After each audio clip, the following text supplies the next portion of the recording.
यह कहानी है सन 1938 की।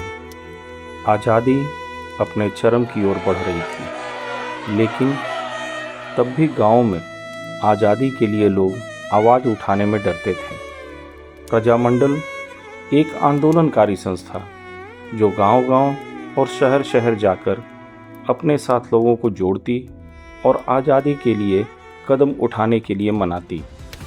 उन दिनों प्रजामंडल के नेता वैष्णव पटनायक उड़ीसा के दीनकानाल जिले के भुवन गांव में राजा शंकर प्रताप और ब्रिटिश सरकार के खिलाफ आवाज़ उठाने के लिए पहुंचे। देख रहे हो ना, तुम सब अपनी आंखों से देख रहे हो। ये मिट्टी, ये ज़मीन, ये हमारी माँ है। लेकिन आज इस माँ के सीने पर बोझ है, गुलामी का बोझ, डर का बोझ और हमारी खामोशी का बोझ।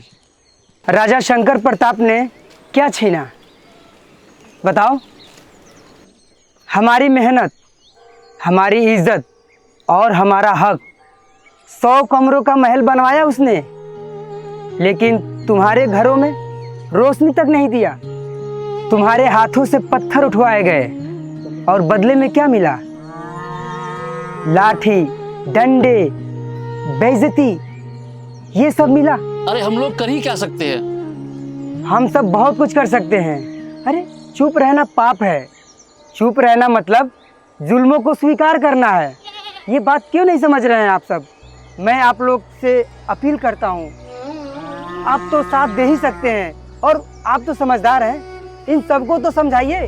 प्रजामंडल एक संगठन नहीं है, ये आवाज़ है उन दबे हुए, डंडों से मार खाए हुए इंसानों के लिए। तो मैं आप सभी से अपील करना चाहता हूँ, एक बात याद रखना, जब प्रजा उठती है ना तो बड़े से बड़ा सिंहासन भी हिल जाता है। अंग्रेज हो या राजा, उनकी ताकत हमारा डर है। और जिस दिन हमने डरना छोड़ दिया, उनकी ताकत और हुकूमत खत्म हो जाएगी। आज फैसला करो, आखिर हम करें क्या? प्रजामंडल के साथ आ जाओ। अपने हक के लिए, अपनी आज़ादी के लिए और इस वतन के लिए। इनकलाब शहरों से नहीं बल्कि गांव की मिट्टी से भी उठता है। तो कौन कौन मेरा साथ देगा इस वतन की लड़ाई के लिए? हम देंगे आपका साथ। हम भी देंगे आपका साथ। इनकलाब जिंदाबाद, इनकलाब जिंदाबाद। भारत माता की जय, वंदे मातरम। हम मामूली से मछुआरे हैं, हमारे पास तो ऐसा कोई हथियार भी नहीं है। हम कैसे लड़ेंगे आखिर? बिल्कुल लड़ेंगे, आप घबराइए नहीं। मैं सही समय पर बताऊंगा कैसे क्या करना है। जय जगन्नाथ। जय जगन्नाथ। जगन्नाथ, अरे बताइए। हमको भी आपके साथ जुड़ना है, हमको भी देश सेवा करनी है। क्यों नहीं, लेकिन ये इतना आसान नहीं है। तुम काम कर पाओगे? हाँ हाँ, हमको करना क्या होगा? ज़्यादा कुछ नहीं, दिन में अंग्रेजों की जासूसी करनी है और रात में नदी के किनारे पहरेदारी। बस? ये तो मेरे बाएं हाथ का खेल है। हाँ हाँ लेकिन बेटा याद रखना, ध्यान से। जी।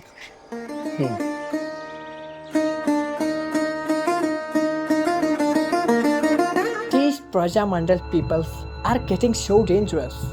We should do something, sir.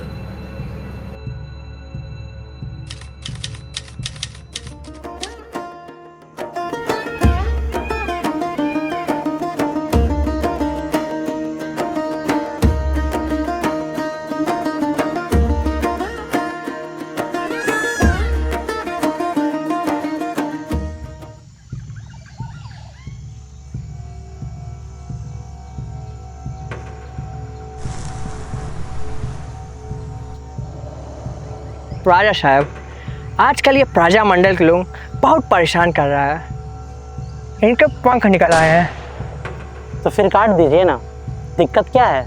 दिक्कत इनके नेता में है, तो गाँव गाँव शहर शहर जाकर लोगों को भड़काता रहता है। अच्छा जी।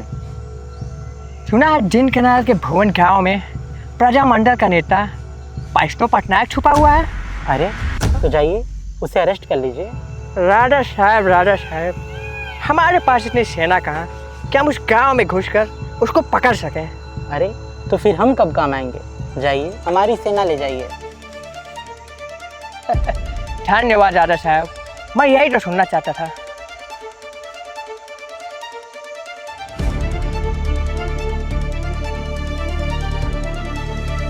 वैष्णव जी, वैष्णव जी, हमें सावधानी से रहना पड़ेगा। वैष्णव जी, बाजी क्या बात है, बहुत घबराए दिख रहे हो। वो मैंने राजा और ब्रिटिश ऑफिसर को सुना बात करते हुए। वो लोग आपको पकड़ने आ रहे हैं वैष्णव जी।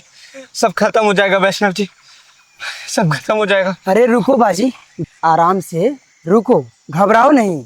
अरे वो हम तक नहीं पहुंच पाएंगे, क्योंकि जब तक ब्राह्मणी नदी वो पार नहीं कर पाएंगे तब तक हम लोग को कुछ नहीं कर पाएंगे वो लोग। बाजी अब समय आ गया है, तुम नदी के किनारे अच्छे से पहरेदारी करना। कोई भी अंग्रेज नदी पार नहीं करना चाहिए जी। नहीं तो अगर वो पार कर गए तो गांव में कोई भी जिंदा नहीं बचेगा। ये तुम्हारे हाथ पे है, समझ रहे हो? अच्छे से पहरेदारी करना। जय जगन्नाथ, जय जगन्नाथ।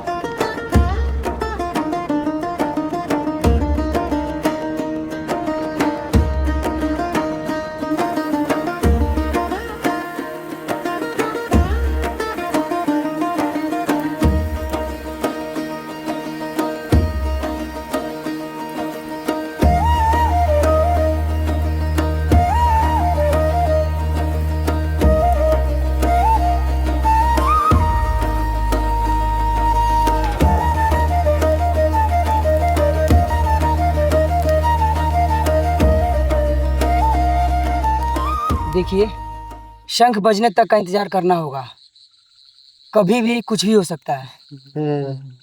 हाँ।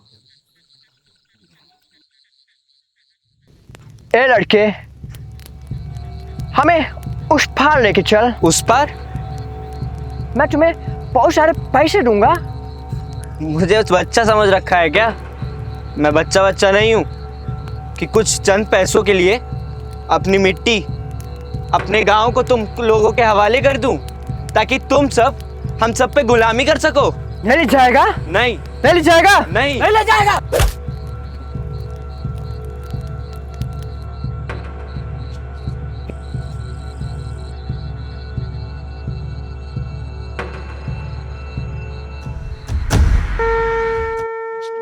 शंख की आवाज सुनाई दे रही है, लगता है बाजी खतरे में है। बाजी, बाजी।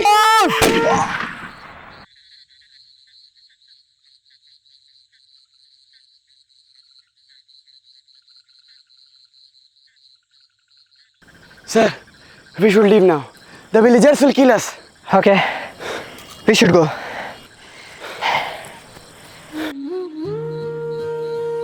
बाजी, बाजी, बाजी।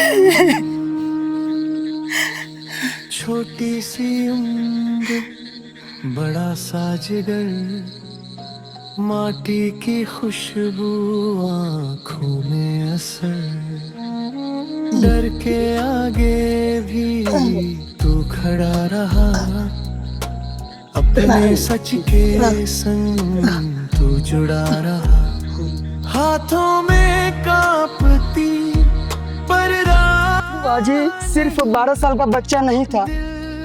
अरे ये वो काम कर गया जो 40 साल का आदमी नहीं कर पाता। ये मरा नहीं है, ये शहीद हुआ है और इसका नाम इतिहास में अमर रहेगा। युगों युगों तक इसे याद किया जाएगा। बाजी राउत, इसकी हिम्मत और इसका जोश किसी भी आदमी में नहीं था, मगर आज इस मिट्टी के लाल ने ये साबित कर दिया कि अपने देश से अंग्रेज भगा के रहेंगे। क्यों? क्यों भाइयों? इनकलाब जिंदाबाद, इनकलाब जिंदाबाद।